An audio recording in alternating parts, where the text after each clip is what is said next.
ବାକ୍ୟରୁ ଆଜି ଆମେ ଆଉ ଗୋଟିଏ ପ୍ରସଙ୍ଗରେ ଅଳ୍ପ ସମୟ କଥାବାର୍ତ୍ତା ହେବା।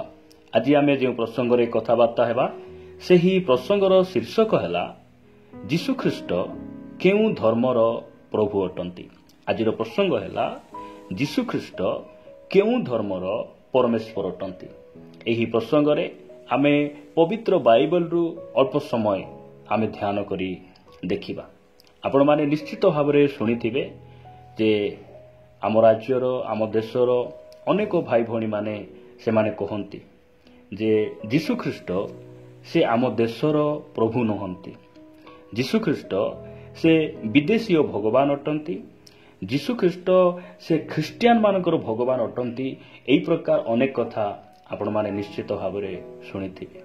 ପ୍ରିୟ ପ୍ରଭୁଙ୍କ ଲୋକମାନେ, ଆଜି ଆମ ଦେଶର ଆମ ରାଜ୍ୟର ଅନେକ ଭାଇ ଭଉଣୀମାନେ ସେମାନେ ନିଜର ସେକୁଲାର ଷ୍ଟଡି ନିମନ୍ତେ ଅନେକ ପୁସ୍ତକ ପଢ଼ିଲେ, ହେଇପାରେ ସେମାନେ ଭିନ୍ନ ଭିନ୍ନ ଧର୍ମଗ୍ରନ୍ଥକୁ ସେମାନେ ଶିକ୍ଷା କଲେ, କିନ୍ତୁ ଦୁଃଖର ବିଷୟ ଆଜି ଯାଏ ଆମର ଲୋକମାନେ ବାଇବଲକୁ ପଢ଼ିଲେ ନାହିଁ।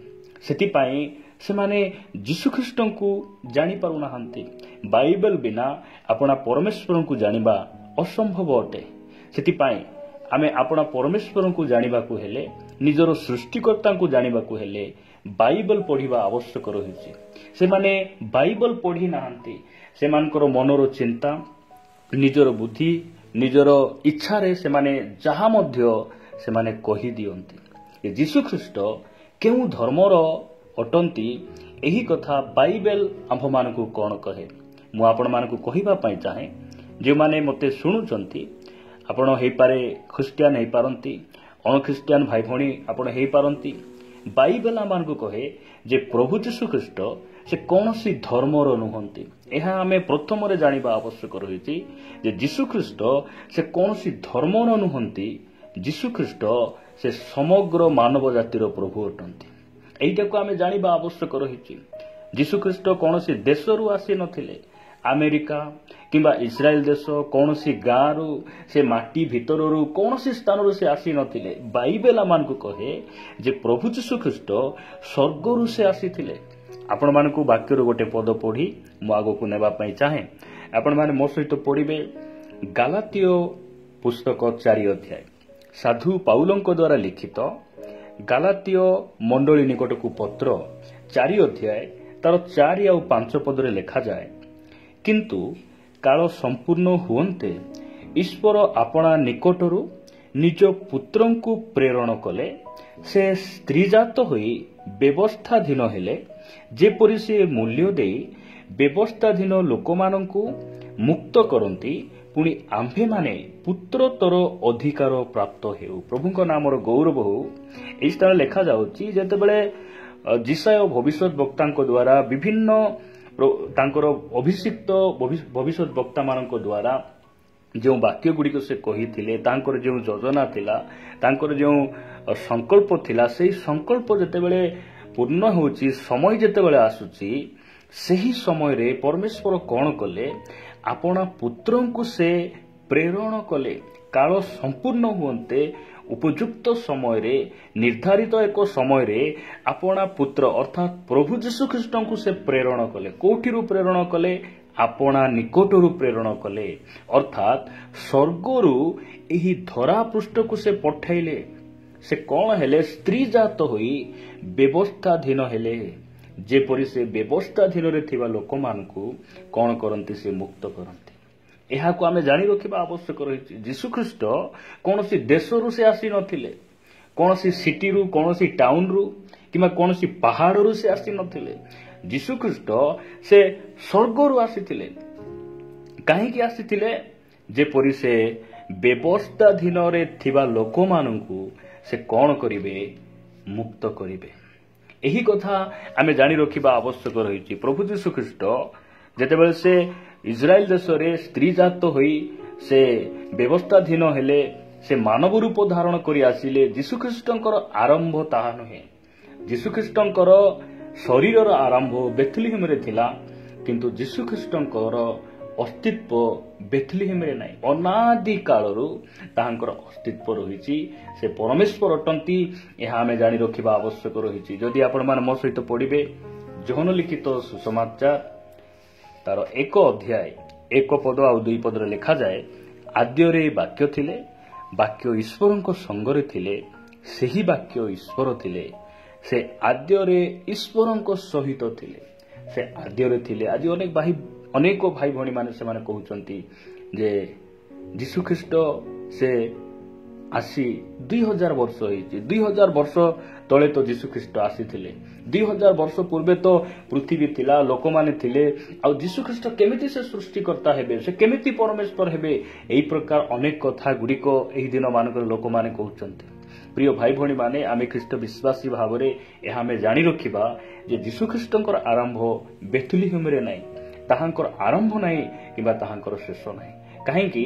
କାରଣ ସେ ମନୁଷ୍ୟ ରୂପ ଧାରଣ କରି ଆସିଲେ ସତ କଥା, ମାତ୍ର ସେ ମନୁଷ୍ୟ ନୁହନ୍ତି, ସେ ଗୁରୁ ନୁହନ୍ତି, ସେ ବାବା ନୁହନ୍ତି, ସେ ସ୍ୱୟଂ ପରମେଶ୍ୱର ଅଟନ୍ତି। ସେ ଆମର ନିର୍ମାତା, ସେ ଆମର ସୃଷ୍ଟିକର୍ତ୍ତା ଅଟନ୍ତି। ଏହି ସ୍ଥାନରେ ଲେଖାଯାଏ ଯେ ସେ ଆଦ୍ୟରେ ଈଶ୍ୱରଙ୍କ ସହିତ ଥିଲେ। କିଏ? ଯୀଶୁଖ୍ରୀଷ୍ଟ ତାହାଙ୍କ ସହିତ ଥିଲେ।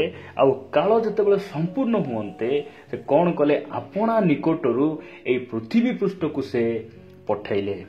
ସେ ବାକ୍ୟ ରୂପରେ ଥିଲେ। ଆଉ ସେହି ବାକ୍ୟ କ'ଣ ହେଲେ?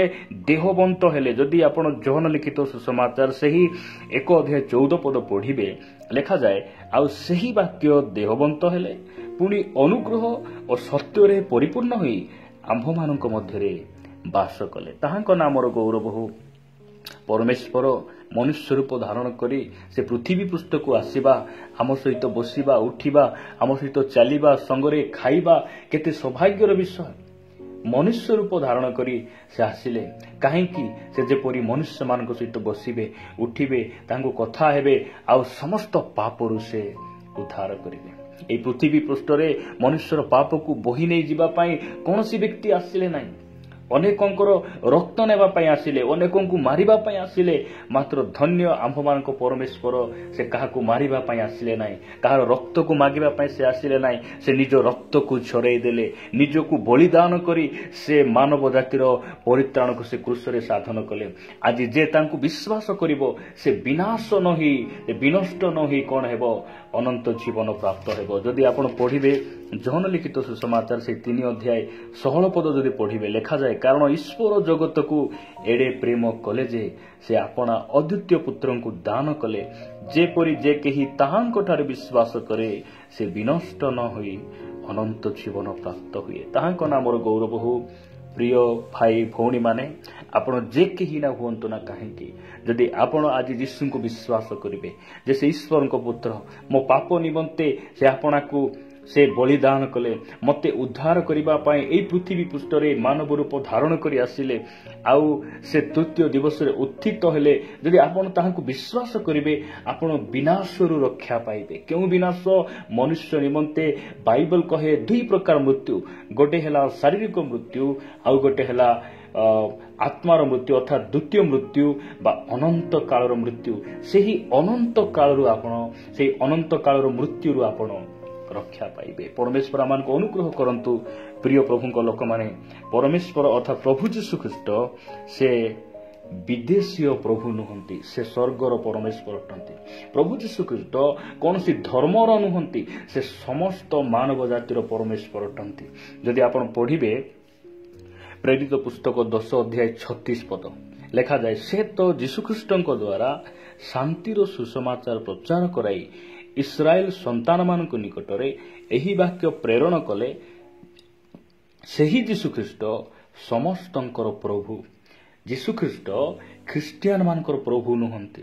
ଯୀଶୁଖ୍ରୀଷ୍ଟ ଏମିତି ଏକ ସ୍ୱତନ୍ତ୍ର ଗୋଟେ ଗୋଷ୍ଠୀର ପ୍ରଭୁ ନୁହନ୍ତି, ସେ ଜିହୁଦୀ ମାନଙ୍କ ପ୍ରଭୁ ନୁହନ୍ତି, ସେ ଇସ୍ରାଏଲର ପ୍ରଭୁ ନୁହନ୍ତି, ସେ ସମସ୍ତଙ୍କର ପ୍ରଭୁ ଅଟନ୍ତି, ସେ ସମସ୍ତଙ୍କର ପ୍ରଭୁ ଅଟନ୍ତି। ଏହି କଥା ଆମେ ବିଶ୍ୱାସ କରିବା ଆବଶ୍ୟକ ରହିଛି ଯେ ବାଇବଲ ଆମ୍ଭମାନଙ୍କୁ ଏହିସବୁ କଥା କହେ। ପ୍ରିୟ ପ୍ରଭୁଙ୍କ ଲୋକମାନେ, ଯୀଶୁଖ୍ରୀଷ୍ଟ କୌଣସି ଧର୍ମର ନୁହନ୍ତି, ସେ ଆମର ପରମେଶ୍ୱର ଅଟନ୍ତି, ଆମର ସୃଷ୍ଟିକର୍ତ୍ତା ଅଟନ୍ତି। ଏହା ଆମେ ତାଙ୍କଠାରେ ବିଶ୍ୱାସ କରିବା ଆବଶ୍ୟକ ରହିଛି। ପ୍ରଭୁ ଏହି ବାକ୍ୟ ଦେଇ ଆମ ସମସ୍ତଙ୍କୁ ଆଶୀର୍ବାଦ କରନ୍ତୁ।